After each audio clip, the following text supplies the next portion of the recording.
a bit windblown. We had a family bike ride. Happy Father's Day to all you queer folk and everyone. Happy Father's Day. There you go. June 18th.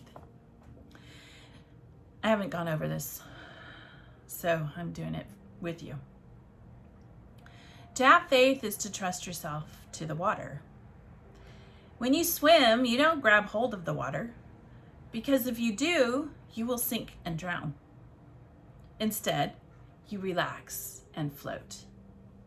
Alan Watts, 1915-1973.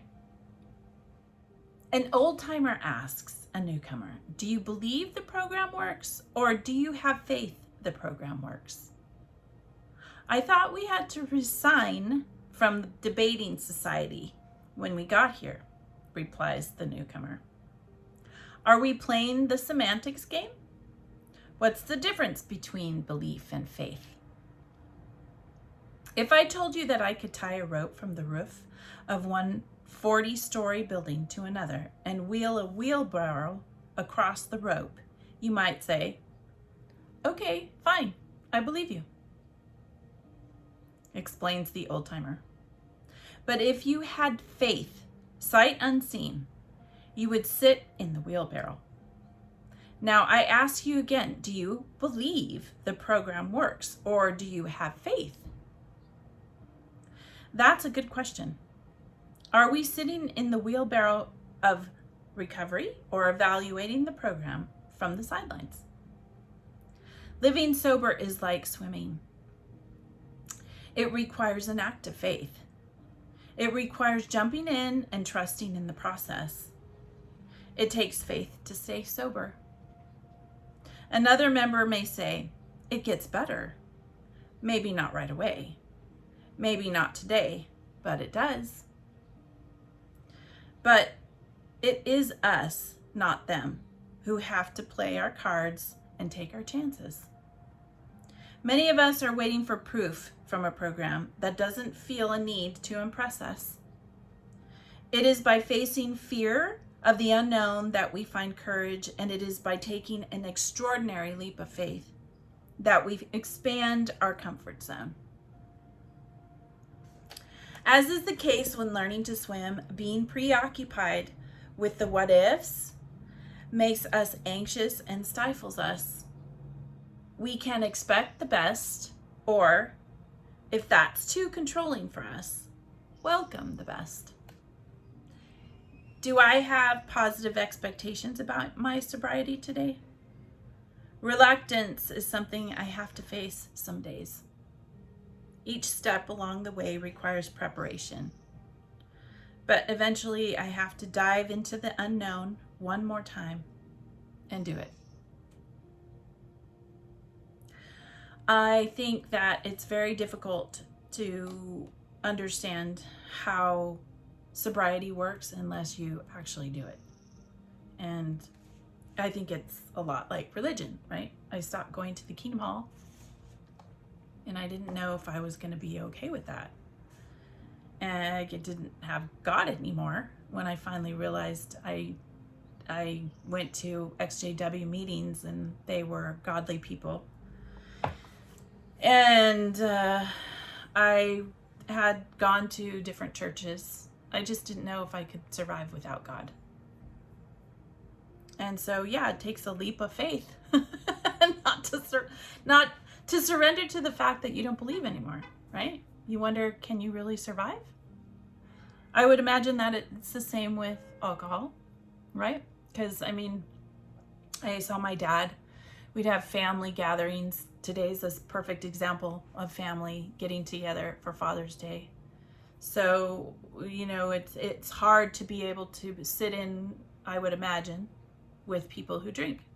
And I know that when my dad was sober, he did his best to stay away from the drink.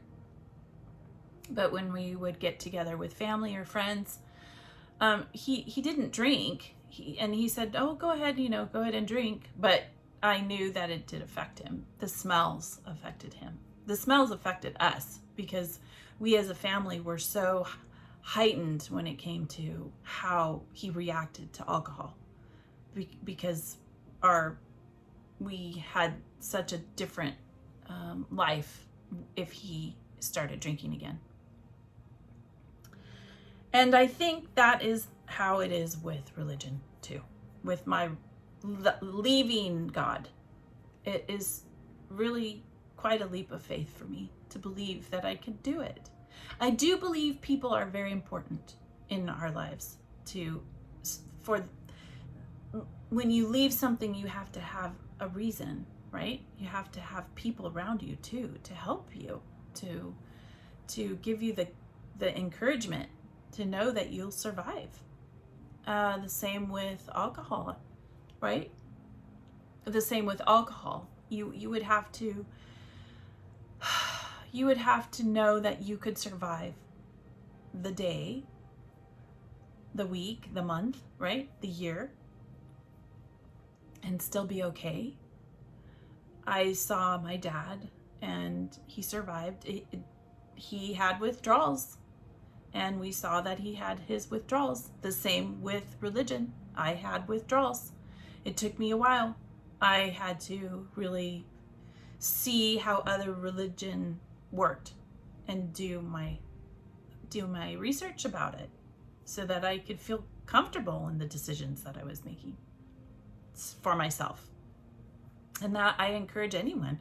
You can't just stop and then not really do any research about why you're stopping. You want to know that you did the right thing. So I encourage that. I encourage going to different churches. I encourage going to speak to pastors and individuals that are, quote, these people that are in the know, right? They are the ones that are supposed to know things, and talk to them and discuss different subjects. YouTube is wonderful for that, because you get to hear different ways these charismatic men will work a scripture, and everybody's a little different. So yeah, it's really interesting to go and see that you can survive, right? Do I have positive expectations about my sobriety today? Reluctance is something I have to face some days. Each step along the way requires preparation. That's what I mean, right? You have to do your research. You have to understand why you're doing it. Sobriety is the same way. Staying sober. Why are you doing it? It's because you feel better. Your body feels better. Your families go smoothly. You get along with people.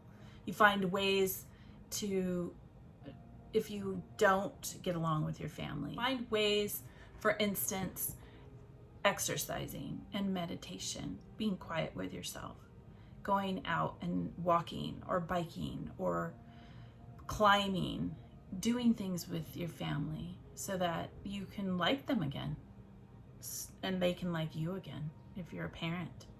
And I know that when my dad was sober, he made an effort to play with us and ride bikes with us, and he'd fish. He loved fishing. So yeah, and he took us.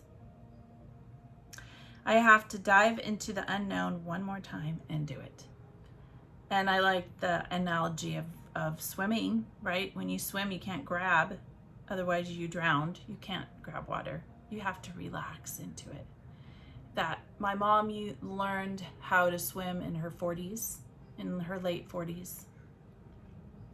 And I noticed that was probably one of the biggest points in the learning process, is that you have to relax through it. And that's, for me, letting go of my expectations and relaxing through the process of leaving first Jehovah's Witnesses, because it just, you hear so much in your head that you're not going to be able to make it, and then you realize you can without them and without your family, and then you have to relax into that feeling of loneliness and fear. There's a lot of fear there. You wonder if you're going to make it. Same with alcoholism. I noticed, there's apprehension of not having that drink. It can be difficult. I was the observer. I wasn't the alcoholic, but we as the observers, the family, we saw the struggle, and we saw that it took a great strength on his part, right? To continue to believe that he could stay sober and that it is better for him and for the family, but mostly better for him. It was better for my dad. It gave him a sense of integrity, and he could feel good about himself instead of feeling bad every time he just wasn't doing well when it came to drinking. He could rely on himself more versus, worrying about whether he was going to get from point A to point B and not kill anybody, including us. So I hope this helps you on your healing journey. Happy Father's Day to all those wonderful people, all of you. Whatever your positions are, sometimes you don't even have, the children are not yours, but you're still carrying the responsibility, and you love them better than their fathers. So there are some parents that should never be parents. So if you're a father out there taking those responsibilities, I know it's a lot, and we're appreciative. Very, very appreciative. So hang in there and keep going. You could do it. You could do it. All right. Follow your bliss and be good humans. There you go. Hey everybody. Hey. Happy Father's Day. Happy Father's Day. We're cruising the beach. We're not at the Kingdom Hall. June 18th. It's cold here. Not really. It's not cold. It's just not for your Easterners. It's not cold. Just for us Westerners. It's relative. Yeah. Well, I don't think it's cold. So, yeah, it's nice out. Feels good. The water's warm even, I think. There you go. That's the best thing about being a father.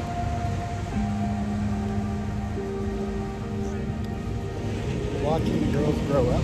Yeah. Having their own minds. Yeah.